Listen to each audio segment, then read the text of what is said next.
পরকীয়া আমাদের সমাজকে শেষ করে ফেলেছে।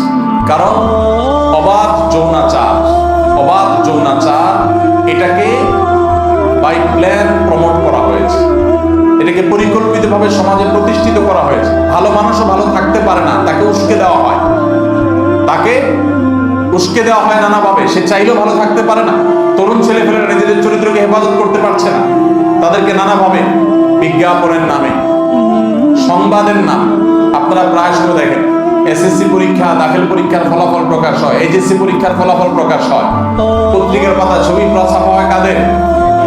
মেয়েদের। কেন ছেলেরা পরীক্ষা দেয় না? পশ্চিমারা ওদের কাপড় চোপড় খুলে ফেলছে, শেষ। ওদের ফ্যামিলি ব্যবস্থাপনা ভেঙে পড়েছে, মুখ থুবড়ে পড়েছে, পরিবার ব্যবস্থাপনা জিরো। আমি প্রায়